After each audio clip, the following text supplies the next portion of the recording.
Ready. रूस और Ukraine के लगातार बढ़ते विवाद में अब पूरा संसार, पूरा वर्ल्ड डर के साये में है।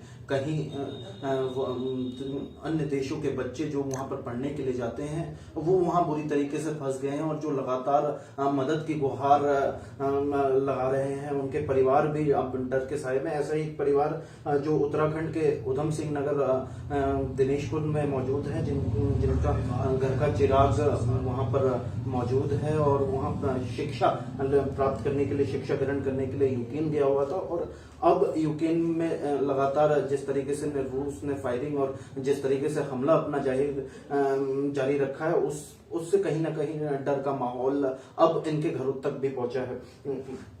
सबसे पहले मैं आपका अपना स्वागत करते हुए, क्योंकि आपका घर का जो चिराग है वो यूक्रेन में बुरी तरीके से फंसा हुआ है, क्योंकि शिक्षा लेने गया था, युद्ध छिड़ चुका है, हालात लगातार अब बिगड़ रहे हैं। किस तरीके की सोच आपके दिमाग में है, क्योंकि आपका घर का चिराग फंसा है, कैसे हालात हैं, क्योंकि बच्चे से लगातार आपकी बात हो रही होगी।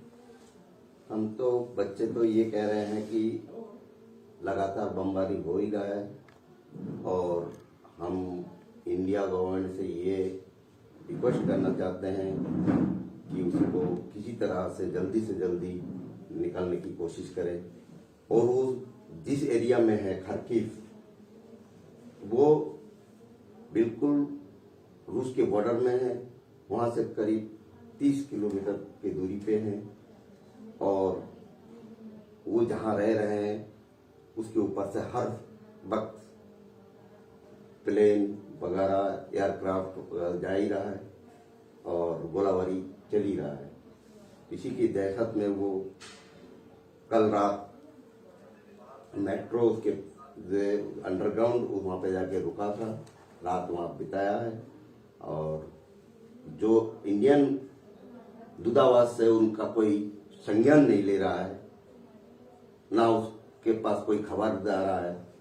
वहाँ पे सब बच्चे आशाएं पड़े हैं, और मैं उत्तराखंड सरकार से भी और भारत केंद्र सरकार, मोदी सरकार से भी आग्रह करता हूँ बच्चों को किसी तरह से निकालने की कोशिश करें।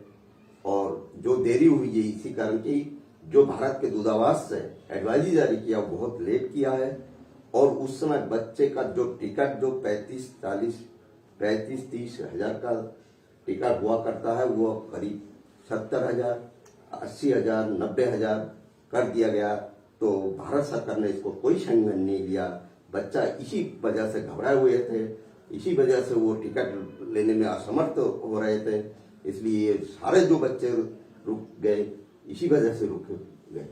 कहीं ना कहीं आपसे लगातार, क्योंकि युद्ध कल सुबह से जिस तरीके से बात हो गई है, तो अमन कितने साल पहले वहाँ शिक्षा लेने के लिए गया था?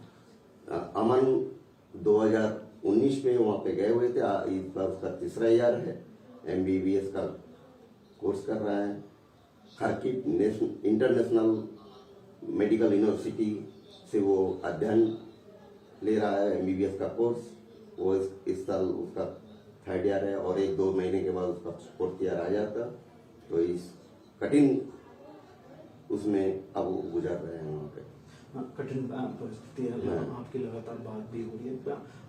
ऐसे हालात में, क्योंकि युद्ध छिड़ गया है, ऐसे हालात में खाने पीने की व्यवस्थाएं भी नहीं बन पाती हैं, और जो हालात और जो भी सुविधाएं हैं वो भी कहीं बच्चा उससे वंचित हो जाता। तो किस तरीके की परेशानी का उसको लगातार सामना, किस तरीके से आपकी बात हुई है उनसे? उनसे ये बात हुई है कि इस समय जहाँ उनका खाना लेने का वो होता था लेने के लिए, वहाँ पे तो इस समय बंद हो चुका है। और जो भी कुछ मिल रहा है, पहले जो सामान 10 रुपए का मिलता था वहाँ पे 100 रुपए का मिल रहा है। तो दिक्कत तो बहुत हो रही है, और ये बमबारी की वजह से उनको डर भी लग रहा है कि मैं मार्केट में कैसे जाऊँ, कैसे ले आऊँ।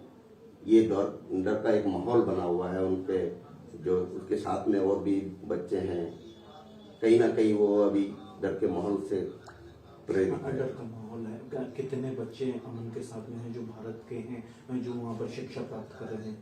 अमन के साथ तो उस कॉलेज में तो वहाँ करीब 400 बच्चे हैं जो हमारे इंडियन के बच्चे हैं। अभी उसके साथ है अभी एक रूम में वो लोग रह रहे हैं, तो करीब 5-6 बच्चे हैं।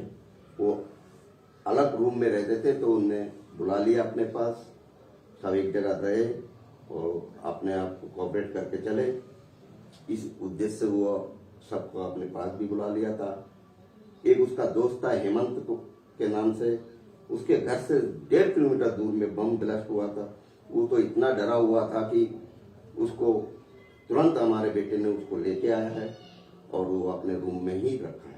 निश्चित रूप में डर का जो साया है वो बहुत ही भयानक है, जिस तरीके से ये बता रहे हैं। और ये हालात को समझ सकते हैं, क्योंकि जिस घर का चिराग आतंक के साये में गुजर बसर कर रहा हो, हालात ऐसे हैं कि युद्ध के हालात, लगातार वो हालात बिगड़ते जा रहे हैं, लगातार बमबारी हो रही है, लगातार गोलीबारी हो रही है। ऐसे में कहीं ना कहीं मुश्किल होता है। आप देख सकते हैं, मैं अपने साथी से कहूंगा वो दिखाएंगे, देखिए किस तरीके से वो लगातार टीवी से जुड़े हुए हैं, लगातार वहां से सूचना किस तरीके से आती है और उस सूचनाओं से वो जुड़ने की कोशिश कर रहे हैं। बच्चे की पल पल की वो जहाँ पर मौजूद है, वहां की जो खबरें हैं उनसे लगातार जुड़े हुए हैं। और एक यही माध्यम है, क्योंकि फोन से लगातार संपर्क साधना बड़ा मुश्किल हो जाता है, संपर्क में रहना बड़ा मुश्किल हो जाता है। और हालात उनके पिताजी के, अमन के पिताजी के हालात आप निश्चित रूप में ये समझ सकते हैं कि कितने कठिन परिस्थितियों से ये गुजर रहे होंगे, कितने परेशान होंगे,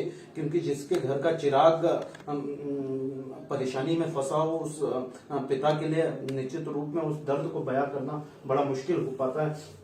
ये हमारी आशाएं रहेंगी कि अमन सुरक्षित यहाँ घर पे पहुंचे। लेकिन क्या आपके, क्योंकि आप उत्तराखंड में रहते हैं, तो उत्तराखंड सरकार में यहाँ मंत्री भी हैं अब्दुल पंडित, तो सरकार में किसी से बात हुई है या किसी ऐसे नेता से बात हुई है जहाँ से आपने मदद की गुहार लगाई?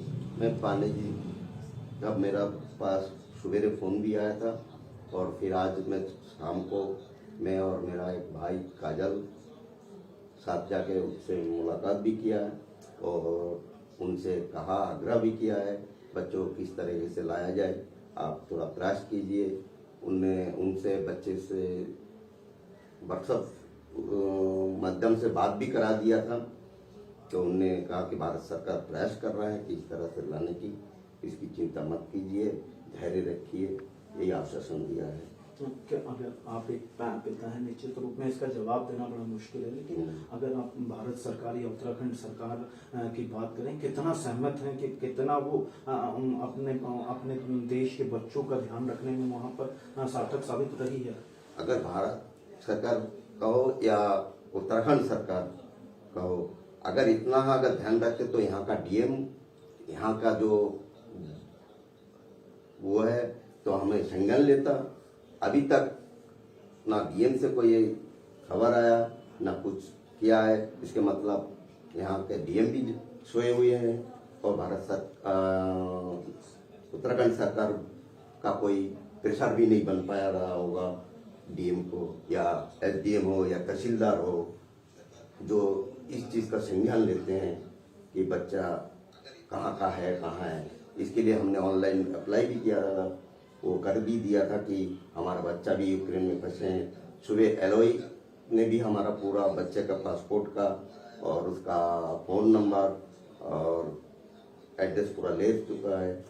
तो अभी तक तो कोई ना तहसील से या एसडीएम से या डीएम से कोई खबर नहीं।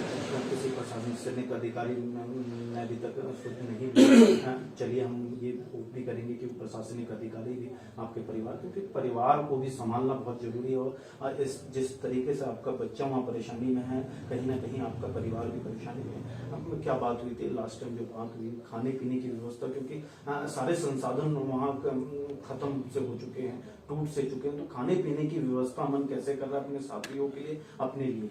ऐसा अमन तो थोड़े दिन पहले उनने अपना ये 1 महीने का राशन ले रखा था, तो थोड़ा बहुत तो आपने मैनेज कर लिया था। अब जहाँ अकेला और जहाँ 5 है, उस राशन को कहाँ तक कितना दिन तक मेंटेन कर पाएगा, ये सबसे बड़ा समस्या है। खाने की निश्चित रूप में जो 1 महीने का राशन था, अब उस राशन के साथ में कई बच्चे और जुड़ गए हैं, तो ये परेशानी की बात है कि अब वो राशन भी लगातार खत्म होने के बाद घर में अगर बात की जाए तो अमन की मम्मी भी है, उनके भाई बहन हैं, तो घर में कैसा माहौल है, क्योंकि घर में आपका बच्चा दूर है, परेशानी में है, तो घर में भी निश्चित रूप में माहौल खराब होगा। तो कैसे आप ये समझा रहे हैं उन लोगों को? देखो, उनका मम्मी का तो हम रोक नहीं पा रहे हैं, उनका बहुत वो हो रहा है। मैं तो उनको न्यूज के सामने बैठने भी नहीं दे रहा हूँ, और गांव के और भी है, हमारे जो घर वाले और भी है, उनको कोऑपरेट भी कर रहे हैं कि कोई दिक्कत नहीं, बच्चे सही सलामत आ जाएंगे, भगवान से कामना कीजिए। तो उसी तरीके से उनकी मम्मी को दिलासा दिया जा रहा है, और मैं उनसे बार बार कह रहा, हिम्मत रखो, किसी को क्या है, और भी बच्चे हैं, मेरा एक बच्चा तो है ही नहीं, 20,000 बच्चे फंसे हैं, तो वो भी हमारा बच्चा ही है। हमारा बच्चा फंसा है तो इसकी चिंता अकेले अपने बच्चे से नहीं, और भी बच्चे का भी चिंता करना चाहिए, किस तरीके से आए, उनका भी माँ बाप का भी ऐसे ही बीतरा होगा जैसे हमारा बीतरा। तो इस तरीके से उसको समझा रहा हूँ। निश्चित रूप में कहीं ना कहीं ये हिंदुस्तानी बाप है जो अपने बच्चे के साथ में हिंदुस्तान के और बच्चों की फिक्र भी करता है। इसे हिंदुस्तानी बाप कहते हैं कि यूक्रेन में निश्चित रूप में हालात बहुत खराब हैं, लेकिन इन्होंने अपने पुत्र अमन के साथ में और बच्चों को भी सलामत रहने की, सलामती की लगातार दुआएं कर रहे हैं, घर के हालात को सुधार रहे हैं, और कहीं ना कहीं भारत सरकार को, उत्तराखंड सरकार को मिलकर अपने देश के बच्चों को सुरक्षित घर लाने की जो जिम्मेदारी हो उसको कहीं ना कहीं पूरी ईमानदारी के साथ निभानी होगी। ये बहुत बड़ी बात है, और देखना है कि भारत सरकार इस विषय में किस तरीके के कदम लेती है, किस तरीके से भारत के बच्चों को अब वो सुरक्षित देश में लौटाल के लेके आती है। तापस विश्वास, आवाज इंडिया के लिए दिनेशपुर से यहाँ रिपोर्ट कर रहा था। इस खबर के साथ आप जुड़ें और इस खबर को ज़्यादा से ज़्यादा आप लोगों तक पहुँचाएं, ताकि प्रशासन में बैठे, सरकार में बैठे आला अधिकारी, आला नेताओं तक ये बात पहुँचे कि निश्चित रूप में हमारे देश में भी हालात खराब हैं, और देश के उन बच्चों को, प्रदेश के उन बच्चों को प्रदेश सरकार और देश की सरकार मिलकर सुरक्षित घर लौटा के लेके आए। तमाम ऐसी खबरों के साथ लगातार हमारे साथ बने रहें। धन्यवाद, शुक्रिया।